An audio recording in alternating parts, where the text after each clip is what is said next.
Some thoughts then on the URC rugby that we've seen so far this weekend. And ordinarily, the rugby would be done and dusted on a Friday and Saturday, but in a rare turn of events and due to the weather, we've got the game between Glasgow and Connacht and Ulster and Zebre.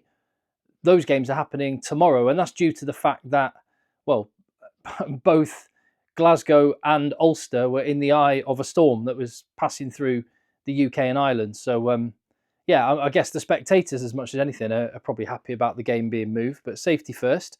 But we did have some rugby, and your thoughts, please. Let me know what you made of the rugby. I'll give some sort of top-line takeaways and some of the thoughts that occurred to me through watching as much of the rugby as I was able to watch. Firstly, it's 14 wins out of 14 matches so far from Leinster this season. Their 100% record is maintained.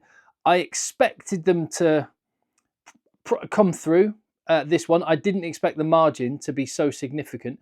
36 points to 12 against the Stormers, 5 tries, total control, and youngsters coming through and stepping up. I mean, the amount of players that Leinster are missing because they're with the Ireland Six Nations squad, I mean, it's just huge. And the depth and quality of their squad is amazing. That said, Dan Sheehan and James Lowe will be 2 very significant games from players who came back and just looking to blow the cobwebs off before they go into Ireland camp. Also, Jack Boyle will travel with them tomorrow morning, I gather, to go and join up with the Ireland squad.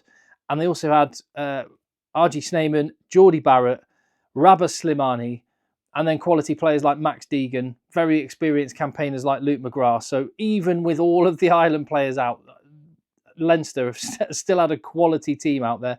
And you compare that to Stormers, who, yes, didn't have any international call-ups, but my goodness me, John Dobson cannot catch a break.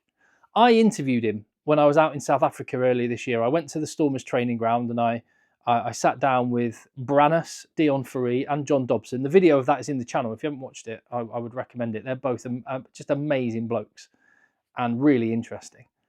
And I was asking Dobbo, how are you going to fit all these players into a team? You know, when you've got Warwick Hallant and you've got Sasha Feinberg-Ngomazulu and Damian Willemse and the rest of them, Hartzenberg and Libok.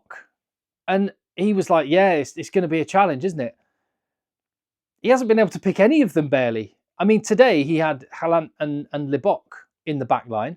And Hallant, on the one hand, looks kind of simultaneously just box office incredible and then prone to a little bit of a brain fart. But when he's good, he's very good. Libok, the latest player to go off injured. They just cannot catch a break. And I think it's going to cost them.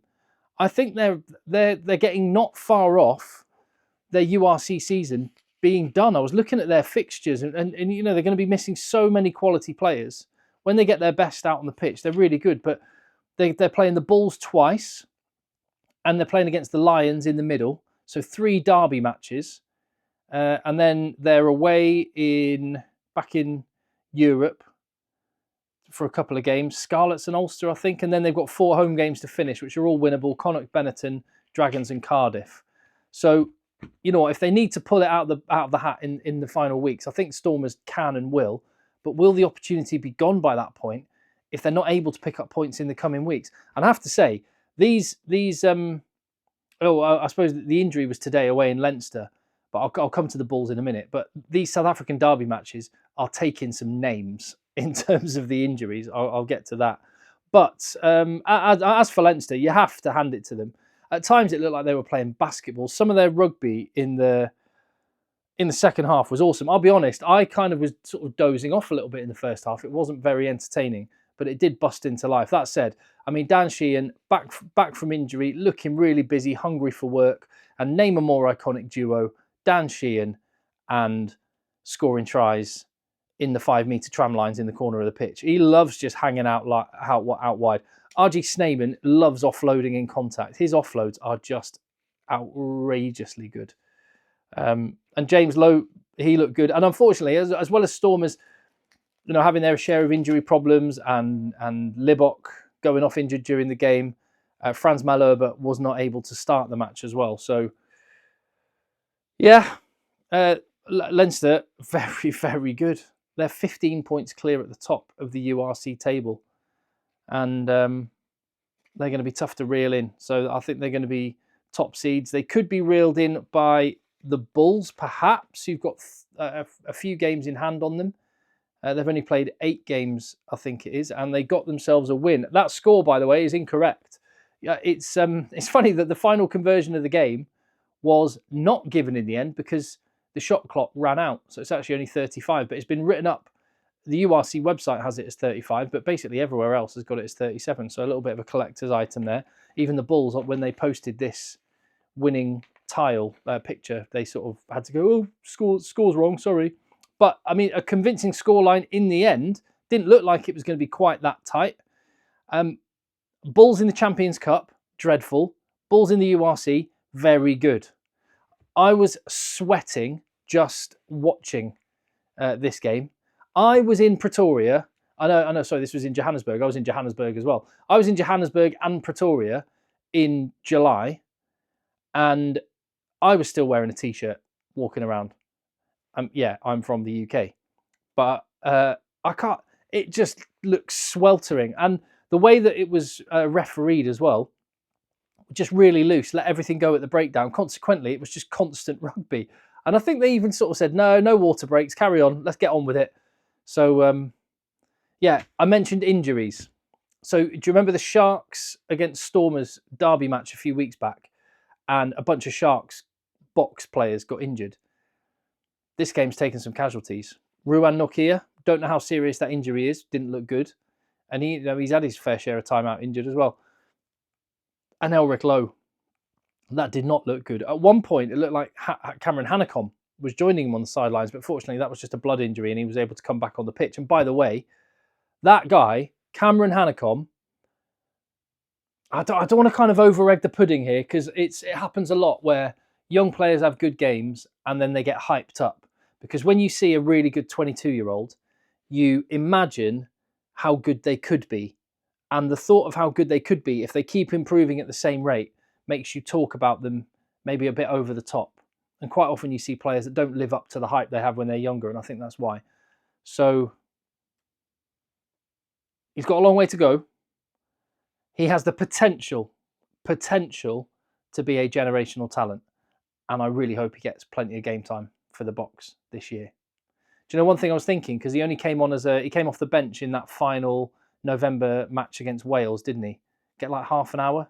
That means he's not going to be eligible for Breakthrough Player of the Year at the World Rugby Awards because he played in 2024. Even if it was just like 20 minutes, half an hour, he won't be eligible. But the way he was playing for the Bulls, if he can translate that to those games against Italy and then the Rugby Championship perhaps, because at times he was like, right, I'll do this myself. Serious talent. But yeah, I guess from a box perspective, whilst Rassie Erasmus would have been watching that going, more injuries. On the flip side, these South African derby matches, I mentioned Sharks against Stormers, it was the same. They're played with such intensity, and I know Pretoria and Johannesburg being in such close proximity makes this, have a bit more edge on it. I can't remember the name of the river that runs between the two, but anyway, the fact that they're so close means this is a bit of a derby game. But steel sharpens steel. I think this is the kind of game that is going to make the Bok team better because it reaches a level of intensity that's bigger than when Dragons come to town or you go away to Zebre or whatever the case may be. Hanekom was brilliant. JC Pretorius as well. He's like next-gen Quagga Smith. Henko van Veek, so good to see him fit and playing well. And he could be a box centre. For the Sharks, you've got Hooker and Julius, but Henko van Veek scored a try, looks really solid. But it was the Bulls bench that made the difference in this game. Villy LaRue came on and played fly half and looked really good there. I think that's something that Jake White should experiment with a little bit more because to me, I don't know, tell me what you think in the comments. He looked a little bit more competent than Johan Huursen Huursen. Not very good at doing that pronouncing it properly, how South Africans do. But he looked really good at 10. Gave a bit of control, gave some shape, And he's got the rugby brain and the distribution skills. He can absolutely do it. And Villy Leroux, along with Nizam Carr and Kanan Moody and Aka van der Merwe, coming off the bench, made a massive difference. One of the defensive shots that Kanan Moody put in, bone crunching. And the angry warthog, Aka van der Merwe, just doing what he did. Lions were up 17-13 in the second half. It was a 1-point game, 22-23 to the Bulls a little while after that. And then the Bulls, as I say, just dropped the hammer in the final quarter, and dominance at scrum time played a role as well. The Lions are fun to watch, really good players, but you just feel they started so strongly. It does feel like they could be fading away, but I'm sure they'll have something to say about that. Anyway, what else happened in the URC? Yeah, who on earth would have predicted that scoreline? 43-0 to Ospreys over Benetton. Mad first 20 minutes of this game. Benetton were on top, could have scored 2 tries, didn't manage to get them given. And then Ospreys suddenly click and go and wipe the floor with Benetton, who completely lost their heads. It was heads gone from them. They were rattled. They just looked... They looked rudderless, like they had no leadership, like they had no kind of mental fortitude. They just lost it. And Ospreys took full advantage. Ospreys have only got 5 players in the Welsh squad. They should have more. Ruben Morgan-Williams looks great. Morgan Morse looks really, really good as well. One of the saddest things about this, bearing in mind it was such a good home win, and I know the weather wasn't good, the attendance for this match, like 2,800 people. That's dreadful. That's a real worry. You can't run an organisation 2,800 fans. I know the weather made a difference. Also, and I'll come.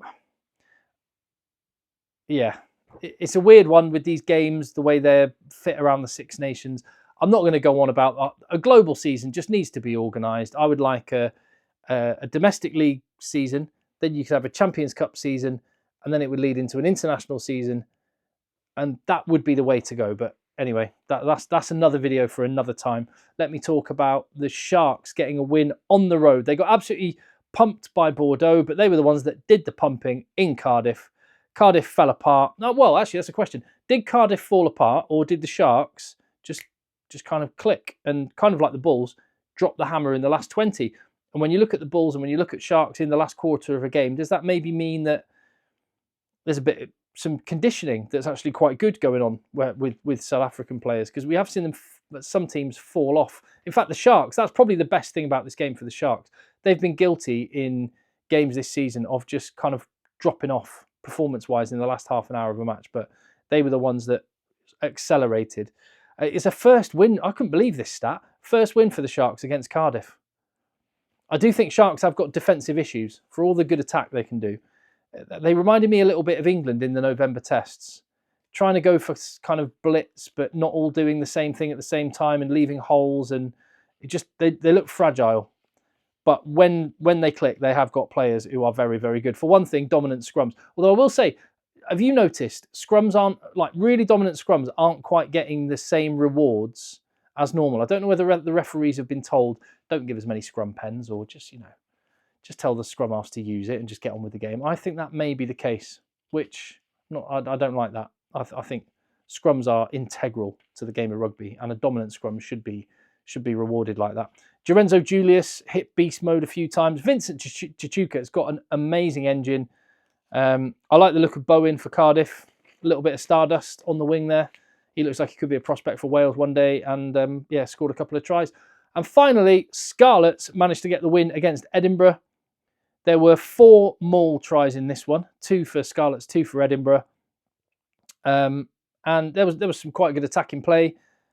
I think Johan Lloyd, Ben Healy missed some kicks. Johan Lloyd nailed his.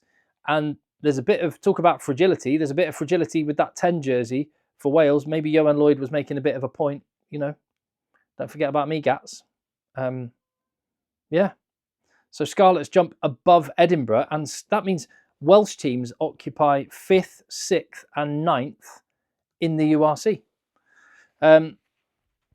So Dragons v Munster is going on right now. We've got those the Glasgow and Ulster games tomorrow. But yeah, just some thoughts on the rugby so far. I'd love to know what you reckon. Give the video a thumbs up. Hit subscribe. I'll see you on the next one.